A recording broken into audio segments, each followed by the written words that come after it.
Comentario Romanos capítulo 8 y 9. Capítulo 8. Este capítulo es el clímax de la sección sobre la santificación. Capítulo 6 al 8. Y responde las preguntas que surgieron respecto a la ley y a la carne. El Espíritu Santo domina todo el capítulo, porque a través del Espíritu morando en nosotros podemos vencer la carne y tener una vida cristiana fructífera. El capítulo puede resumirse en 3 fases: ninguna condenación, ninguna obligación y ninguna separación. Ninguna condenación, el Espíritu y la ley. Versículos 1 al 4. Estos versículos en realidad constituyen la conclusión del argumento del capítulo 7. Tenga presente que aquí Pablo no analiza la salvación, sino el problema de cómo el creyente puede alguna vez hacer algo bueno cuando tiene una naturaleza tan pecaminosa.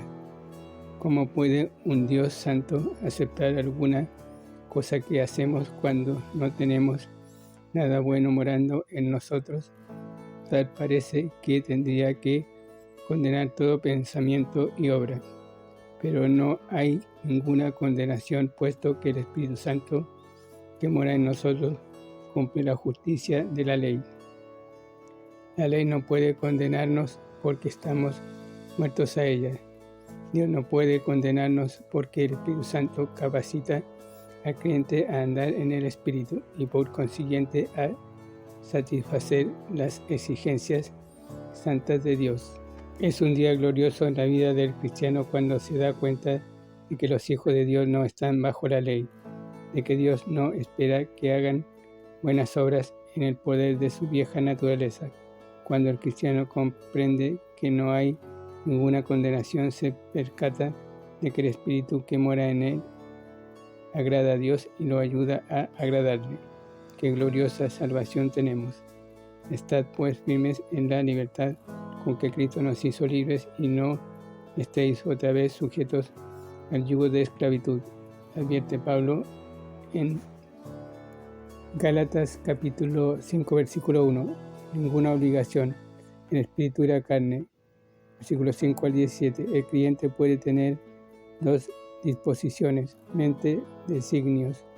Puede inclinarse hacia las cosas de la carne y ser un cristiano carnal en enemistad con Dios, o puede inclinarse hacia las cosas del Espíritu, ser un cristiano espiritual y disfrutar gozo y paz. La mente carnal no puede agradar a Dios, solo el Espíritu obrando en nosotros y a través de nosotros puede agradar a Dios. El cristiano no tiene ninguna obligación con la carne, así que, hermanos deudores, somos no a la carne para que vivamos conforme a la carne. Versículo 12. Nuestra obligación es hacia el Espíritu Santo. Fue el Espíritu el que nos convenció y nos mostró nuestra necesidad de Salvador. Fue el Espíritu el que imparte la fe salvadora, implantó la nueva naturaleza en nosotros y nos da testimonio cada día de que somos hijos de Dios. Qué gran deuda tenemos con el Espíritu.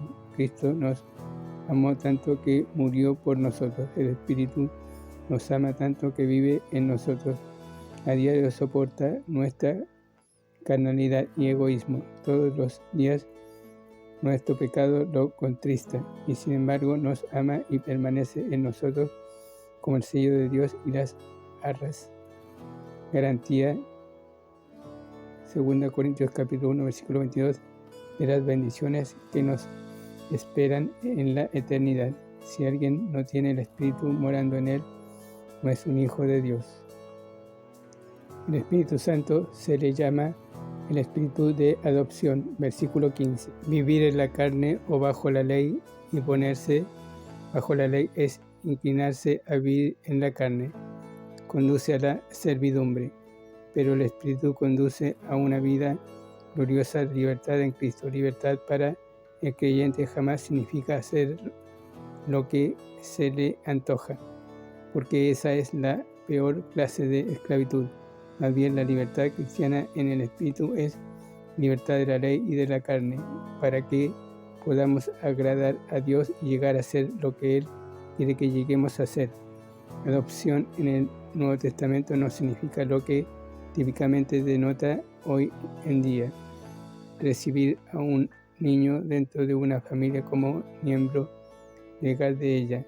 El significado literal de la palabra griega es colocar como hijo, tomar a un menor, bien sea en la familia o afuera, y hacerlo el legítimo heredero. Cada creyente es un hijo de Dios por nacimiento y heredero de Dios por adopción. Además, somos coherederos con Cristo, de modo que Él no puede recibir su herencia en gloria hasta que nosotros estemos allí para compartirla con Él. Gracias a Dios, el creyente no tiene obligación a la carne para alimentarla, agradarla y obedecerla. En lugar de eso debemos hacer morir las obras de la carne por el poder del Espíritu. Versículo 13. Y permitir que el Espíritu dirija nuestras vidas diarias. Ninguna separación, el Espíritu y el sufrimiento. Versículo 18 al 39. Aunque ahora los creyentes soportan el sufrimiento, disfrutarán de la gloria cuando Cristo regrese. Es más, la creación entera, versículos 19 al 21, gime bajo la esclavitud del pecado, gracias a la desobediencia de Adán. Cuando Cristo finalmente aprecie a Satanás, libertará a la creación completa de su esclavitud, y toda la naturaleza disfrutará con nosotros de la libertad gloriosa de los hijos de Dios. Versículo 21. Qué maravillosa salvación tenemos.